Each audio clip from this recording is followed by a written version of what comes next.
Gente, tô muito na bad. Olha isso. Explodiu a moto elétrica do meu marido. Explodiu a bateria. Adeus moto. Adeus carro. Pegou fogo aqui tudo no carro. Graças a Deus não chegou ali no tanque, né? Senão ia explodir. Olha só. Aqui é o aspirador de pó, que tava ali no porta-malas. E olha que perigo. Próximo aonde fica o gás. Graças a Deus que ninguém se machucou. Então, Deus cuida, né? Olha isso. Parece que tá lá na faixa de Gaza, mas não. É aqui na garagem do meu prédio. Então, minha orientação é: tenham cuidado com essas motinhas elétricas. Elas explodem. Melhor não tê-las. Só por Deus.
The message is clear.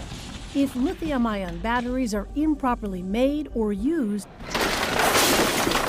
the results can be explosive, like this flaming battery and charger lighting up a California garage, and this fire caused by a failed battery in a children's toy in Texas. Each one of these caused either a massive fire or death or both, which is really sobering and daunting. New York City Fire Commissioner Laura Kavanaugh has been vocal about lithium-ion batteries, especially in e-bikes and e-scooters, as the number of related deaths here has skyrocketed. These will go from, nothing to a sudden explosion of fire. We see first responders not able to get in.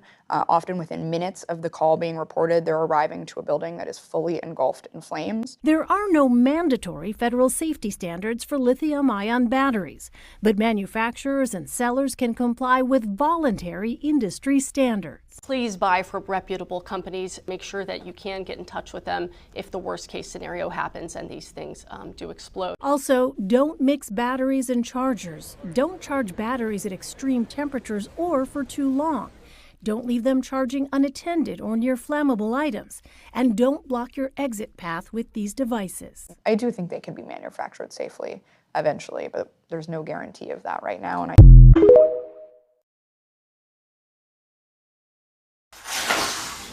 That's a lithium-ion battery exploding. WA firefighters say house fires caused by these batteries have doubled in the past 3 years. They operate a bit like a fuse, and each cell will then set the next cell on fire, and it's called thermal runaway, and it happens very quickly and will engulf the property quickly.